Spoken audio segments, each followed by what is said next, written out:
Remiku atau Renungan Mingguanku adalah video yang terdiri dari 3 bagian. Bagian pertama adalah pembahasan permasalahan pada saat ini sebagai pengantar. Bagian kedua adalah pembahasan kitab suci yang berkaitan dengan masalah tersebut. Bagian ketiga adalah doa sebagai penutup, dan ini adalah salah satu video Remiku.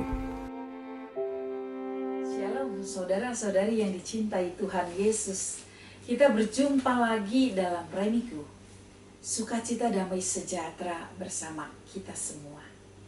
Jika kita melihat dan mendengar serta membaca berita semakin banyak orang-orang yang melakukan kekerasan, bahkan melarang orang-orang yang dipilih Tuhan Yesus sebagai pengikutnya, bahkan ada yang ditangkap, dicuci otaknya, dikucilkan, tanda kutip, dipenjara. Bahkan sampai ada juga yang dibunuh. Hal ini bukan lagi menjadi rahasia. Dalam hal ini mereka yang melakukan tidak mempunyai rasa bersalah. Yang lebih dahsyatnya, mereka merasa apa yang telah mereka lakukan adalah sesuatu yang sesuai dan benar dari sudut pandang mereka. Mereka justru menganggap orang-orang yang percaya kepada Tuhan yang salah. Dan dipercayai aliran yang benar itu adalah aliran mereka. Sehingga tanpa disadari, mereka dengan segala upaya termaksud kekerasan itu tadi, memaksa orang untuk mengikuti kehendaknya sendiri dengan melanggar hak asasi manusia secara utuh. Mereka merasa sah-sah saja menghukum manusia. Bahkan kalau kita melihat seperti sudah tidak ada lagi rasa kasih. Yang ada hanyalah kebencian yang sangat dalam. Seolah-olah kalau tidak disalurkan, perasaannya tidak terpuaskan. Mari saudara-saudariku yang dicintai Tuhan Yesus, kita akan lebih dalami bersama membaca Injil Matius bab 10 ayat 16 sampai 20 dan ayat 29 sampai dengan ayat 33. Mari kita baca bersama-sama. 3, 2, 1. Lihatlah, aku mengutus kamu seperti domba ke tengah-tengah serigala. Sebab itu, hendaklah kamu cerdik seperti ular dan tulus seperti merpati. Tetapi waspadalah terhadap semua orang, karena ada yang akan menyerahkan kamu kepada majelis agama, dan mereka akan menyerahkan kamu di rumah ibadatnya. Dan karena aku, kamu akan digiring ke muka penguasa-penguasa dan raja-raja sebagai suatu kesaksian bagi mereka dan bagi orang-orang yang tidak mengenal Allah. Apabila mereka menyerahkan kamu, janganlah kamu khawatir akan bagaimana dan akan apa yang harus kamu katakan, karena semua itu akan dikaruniakan kepadamu pada saat itu juga. Karena bukan kamu yang berkata-kata, melainkan Roh Bapamu, Dialah yang akan berkata-kata di dalam kamu. Bukankah burung pipit dijual 2 ekor seduit? Namun seekor pun daripadanya tidak akan jatuh ke bumi di luar kehendak Bapamu. Dan kamu, rambut kepala pun terhitung semuanya. Sebab itu janganlah kamu takut, karena kamu lebih berharga daripada banyak burung pipit. Setiap orang yang mengakui aku di depan manusia, aku juga akan mengakuinya di depan Bapakku yang di sorga. Tetapi barang siapa menyangkal aku di dalam manusia, aku juga akan menyangkalnya di depan Bapakku yang di sorga. Demikianlah Injil Tuhan.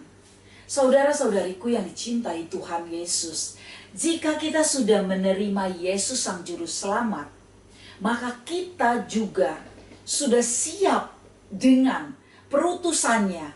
Di mana-mana di dalam Injil Matius ayat 16 tadi dikatakan, bahwa kamu diutus seperti anak domba di tengah-tengah serigala. Hendaklah kamu cerdik seperti ular dan tulus seperti merpati.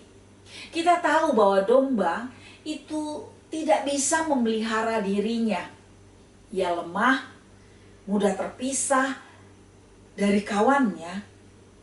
Terus kemudian pendengarannya itu hanya dalam jarak yang dekat. Namun domba itu penurut. Bayangkan saudara-saudari, jika dikatakan anak domba, berarti seorang anak yang sangat lemah dan tergantung kepada ibunya. Sudah tidak bisa memelihara diri sendiri dan sangat tergantung kembali. Dan ibunya juga sangat tergantung dengan gembalanya.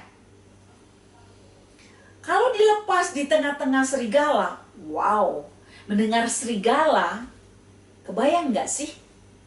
Itu sangat ganas loh. Tidak berperasaan, terus identik dengan jahat.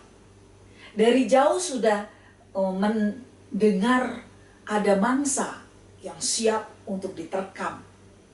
Sedangkan domba, pendengarannya jaraknya dekat.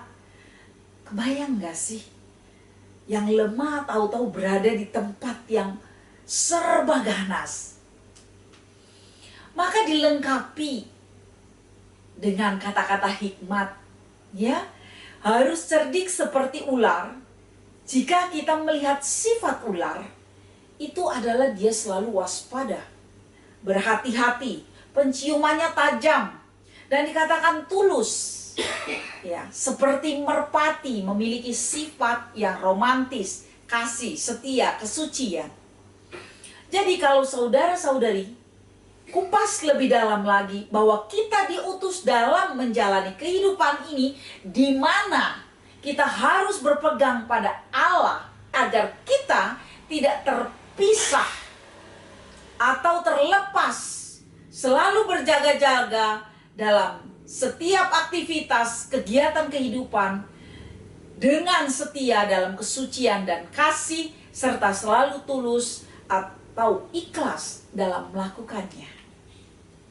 Mengapa dikatakan demikian? Karena setiap kehidupan itu ada sisi gelapnya. Yaitu seperti telah digambarkan bahwa murid-murid Yesus di dalam mewartakan kabar sukacita mengalami penganiayaan. Dan gambaran ini yang membuat motivasi untuk kita semua agar di dalam menghadapinya kita tidak pernah akan tergoyahkan oleh karena situasi dan kondisi seperti ini. Itulah yang dikatakan dalam ayat 19, apabila mereka menyerahkan kamu, jangan kamu khawatir akan bagaimana dan akan apa yang harus kamu katakan. Karena semuanya itu akan dikaruniakan kepadamu pada saat itu juga. Di dalam ayat 20 lebih ditekankan kembali dikatakan, karena bukan kamu yang berkata, melainkan roh Bapamu, dia yang akan berkata-kata di dalam kamu. Saudara-saudariku yang dicintai Tuhan Yesus, kita semua tahu banyak sekali pengikut Kristus yang dianiaya, dikucilkan, dikatakan kafir, bahkan dalam banyak hal dihambat. Namun kita juga banyak melihat akhir-akhir ini banyak juga yang menjadi pengikut-pengikut Kristus dan menjadi saksi terang di antara mereka karena pertobatan mereka, dan mereka merasa ada sukacita, ada kedamaian, dan yang mana selama ini mereka tidak merasakannya, sehingga mereka merasa diselamatkan oleh Sang Juru Selamat, Tuhan Yesus Kristus. Banyak saksi Kristus yang melakukan banyak hal kebaikan dalam membantu orang-orang secara ikhlas, dikira mau mengkristenkan, bahkan sampai diprotes. Jadi, janganlah kamu takut terhadap mereka, karena tidak ada sesuatu pun yang tertutup, yang tidak akan dibuka. Dan tidak ada sesuatu pun yang tersembunyi, yang tidak akan diketahui. Saudara-saudariku yang dicintai Tuhan Yesus, kita tahu bahwa setiap perutusan yang kita jalani, walaupun ada hambatan, namun kita juga selalu diberikan solusi oleh Tuhan Yesus. Bahkan di dalam kegelapan, di situ juga dikatakan terdapat terang. Maka janganlah kamu takut kepada mereka yang membunuh tubuhmu, tetapi yang tidak berkuasa membunuh jiwamu.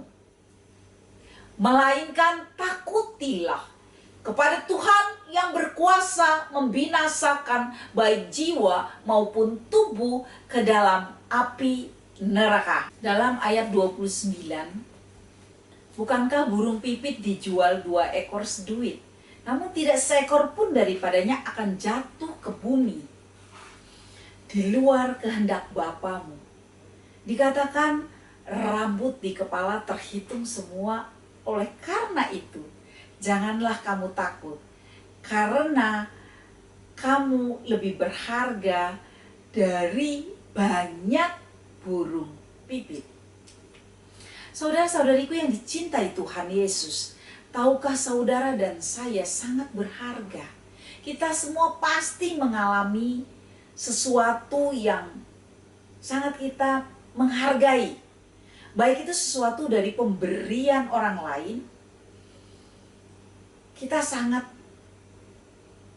menghargainya sehingga kita rawat, kita lindungi dengan disimpan dengan baik dan aman, serta kita sangat sayang. Nah, apalagi kita yang begitu berharga, sehingga kita diciptakan serupa. Dari sini kita sudah tahu bahwa pasti Bapa akan sangat melindungi kita semua yang dikasihinya. Di dalam ayat 32 dikatakan, setiap orang yang mengakui aku di depan manusia, aku juga akan mengakuinya di depan Bapakku yang ada di surga. Ayat 33 dikatakan, tetapi barang siapa yang menyangkal aku di depan manusia, aku juga akan menyangkal di depan Bapakku di surga. Saudara-saudari yang dicintai Tuhan Yesus, sudah jelas di Injil Matius ini dikatakan bahwa dalam keadaan apapun, janganlah sekali-sekali kita menyangkal Tuhan Yesus. Karena kita begitu berharga dan Tuhan Yesus mengasihi kita semua, maka ada perlindungan serta pertolongan yang tidak akan pernah terlambat, karena semuanya sudah diperhitungkan. Karena Tuhan Maha Tahu, maka semua akan tepat waktu. Dan sebaliknya, kalau kita menyangkal Tuhan Yesus, maka hancurlah kita, sudah tidak diakui, dan siapa lagi yang akan melindungi, menolong, serta mengangkat kita? Karena kita anak domba yang sangat lemah, memerlukan gembala agar tidak terpisah dan tersesat, yang mengakibatkan tidak ada keselamatan. Mari saudara-saudariku yang dicintai Tuhan Yesus, kita satukan hati, kita mau berdoa bersama, kita akan satukan hati kita.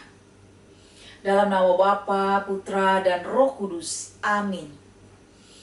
Allah Bapa, Putra, dan Roh Kudus, puji dan syukur kami haturkan tak henti-hentinya kepadamu atas seluruh kasih dan cintamu, atas seluruh perawatanmu, dan atas seluruh penyertaanmu setiap saat di dalam kehidupan, di dalam segala kegiatan kami. Terima kasih ya Allah Bapa, terima kasih. Ya Allah Bapa, setiap di dalam kehidupan kami, banyak hal yang dialami, banyak hal yang dirasakan, terutama di dalam penganiayaan, baik di dalam rasa maupun di dalam fisik. Ya Allah Bapa, berikanlah kekuatan, berikanlah kemampuan, berikanlah roh hikmat, agar kami semua mengalami suatu kekuatan, mengalami suatu sukacita, walaupun ada penganiayaan. Karena kami percaya bahwa Engkau Allah yang dahsyat, Engkau Allah yang maha mengetahui segala kondisi dan situasi. Maka Engkau akan melindungi, memberkati, dan memberikan pertolongan. Karena kami sebagai anak domba yang lemah, namun kami penurut ya Allah Bapa. Biarlah Engkau senantiasa memberikan kepada kami lingkupan, pegangan, dan jangan pernah Engkau melepaskan kami. Biarlah kami boleh senantiasa selalu mengakui bahwa Engkau Allah kami yang sempurna, Allah kami yang maha tahu, Allah kami yang maha kuasa, dan Allah kami yang maha pengasih. Terima kasih Allah Bapa, terima kasih. Berkati kami semua di dalam kemuliaan Engkau ya Allah Bapa. Kami menyerahkan seluruh kehidupan kami. Kami menyerahkan seluruh keberadaan kami. Kami menyerahkan seluruh kondisi kami. Kami percaya ya Allah Bapa, di dalam kuasa-Mu Engkau akan memberkati kami semua satu persatu. Tiada pernah yang Engkau tinggalkan. Terpuji dan terpujilah Engkau Allah kami, hidup dan berkuasa kini dan selama-lamanya. Kemuliaan kepada Allah Bapa, Putra, dan Roh Kudus seperti pada permulaan, sekarang, selalu, dan sepanjang segala abad. Ya Tuhan, turunkan berkat-Mu kepada kami semua di dalam nama Bapa, Putra, dan Roh Kudus. Amin. Terima kasih banyak saudara-saudariku yang dicintai Tuhan Yesus atas kebersamaan kita. Dan juga terima kasih yang sudah subscribe, like, serta komen. Sampai jumpa. Tuhan Yesus memberkati kita semua. Amin.